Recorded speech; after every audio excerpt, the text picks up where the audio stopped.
Hey, what would it be like to spice things up between Napoleon and Wellington for once? How about with, I don't know, a fifth-generation stealth fighter? Picture the beautiful fields outside the little Belgian village of Waterloo on June 18, 1815. The ground is swamped from heavy rain the night before.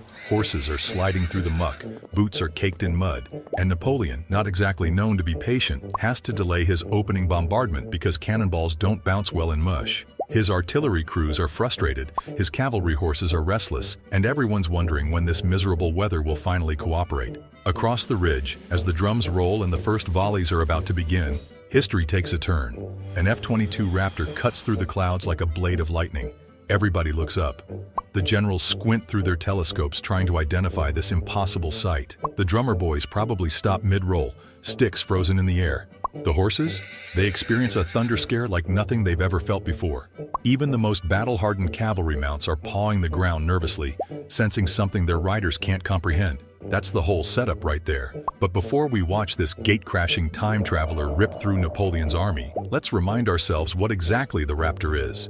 The F-22 is a predator from the future. The F-22 is not just any ordinary fighter jet. It's a predator built for air dominance and supersonic speed without even switching on its afterburner. It dances in the sky with thrust-vectoring engines and happily cruises at 50,000 feet, far above the range of anything Napoleonic artillery could ever even begin to imagine. This beast comes loaded with 6 AIM-120 radar-guided missiles and 2 AIM-9 heat-seekers for air-to-air combat, plus a 20mm Gatling gun with 480 rounds that can chew through anything on the ground. And you don't even want me to get started about what it's like in ground attack mode. We're talking 2 1,000-pound J-dam bombs that can level entire buildings.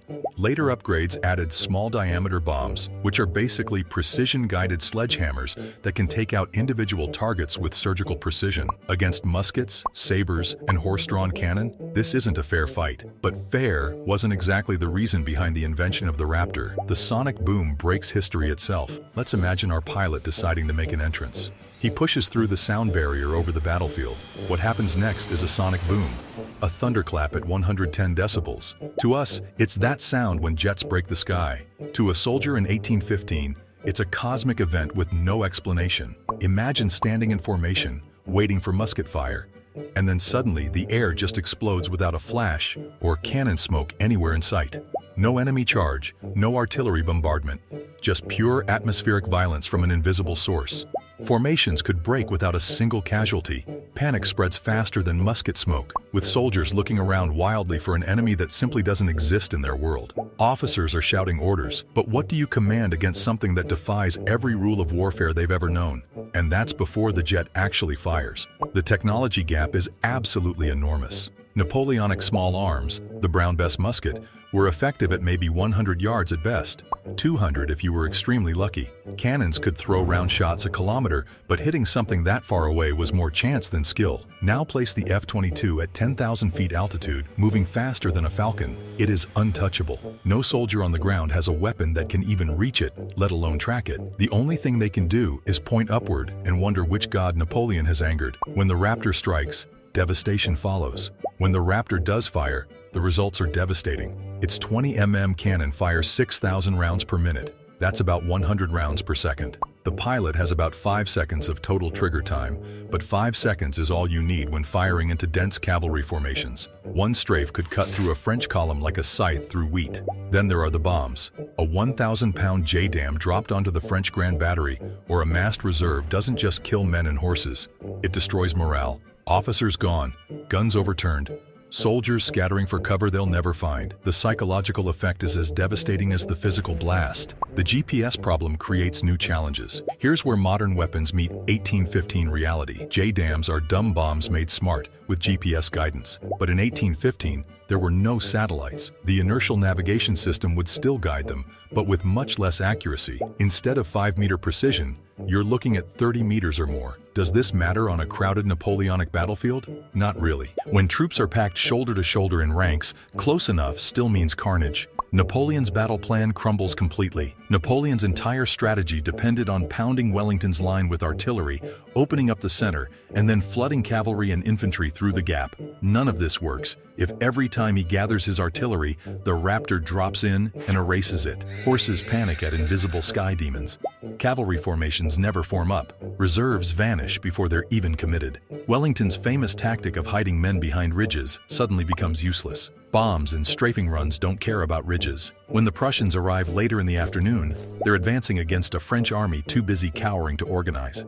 Air defense in 1815 is completely non-existent. Air defense in 1815 simply did not exist. No radar, no missiles, no flak. At best, some artillerymen might angle their cannons skyward and pray. The result? Wasted iron balls crashing back down onto their own troops. Canister shot, deadly at short range, does nothing against a jet flying miles overhead. Round shot, which bounces through infantry lines, becomes comedy when fired into empty sky. The Raptor is as safe as a hawk above a mouse field. The Raptor has serious limitations. By now, you're probably thinking the battle ends in 15 minutes, but the F-22, as incredible as it is not magic. It's needy.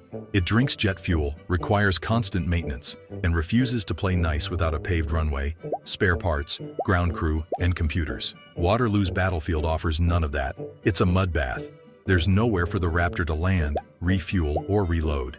Even if you imagine it popping back through a time portal to refit, every sortie is short. Then there's ammo. 6 AMRAAMs and 2 Sidewinders are useless against an army with no planes. The cannon runs dry after a few strafes. Bombs? Once they're dropped, that's it. The Raptor is devastating for minutes, not days. It creates chaos over carnage. The Raptor's true power isn't the number of men it can kill. It's the way it destroys rhythm. War in 1815 runs on timing. Massed attacks, cavalry charges, couriers galloping with orders. The F-22 turns that clockwork into chaos. Every time Napoleon tries to mass artillery, it's gone. Every cavalry concentration evaporates before it starts. Staff meetings explode before decisions are made. Wellington suddenly looks like a genius, because he simply has to hold on until the Prussians arrive. The French army doesn't collapse from casualties. It collapses from never being able to act in sync. Napoleon's desperate countermeasures will fail. Napoleon wasn't stupid. He'd try dispersing his troops, sending out skirmishers, maybe even using decoys and false formations to confuse the mysterious sky demon. He might order his men to dig in, spread out across the countryside, or even attempt coordinated attacks from multiple directions. He'd definitely swear a lot and probably blame his intelligence officers for not warning him about flying war machines. But the truth is brutal. A pre-industrial army has no way to fight air power. Moving at night? The Raptor has infrared sensors that laugh at darkness.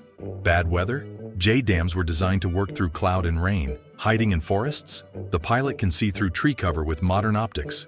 Even without GPS, the jet can see, choose, and kill at will. There's no clever trick that turns muskets into surface-to-air missiles. The final verdict shows air power's ultimate limits. A single F-22 could flip Waterloo completely. It could shred French artillery, break up cavalry charges, smash reserves, and keep Wellington's army intact until the Prussians arrived. Napoleon would lose faster and harder than he did in real history. But one jet cannot win a war. It can't occupy cities, chase armies, or hold territory. Once its bombs and bullets are gone, it's reduced to scaring horses with afterburners. Without fuel, maintenance, and a runway, it's a ghost by dusk. Waterloo wasn't about fairness. It was about mud, timing, and stubbornness.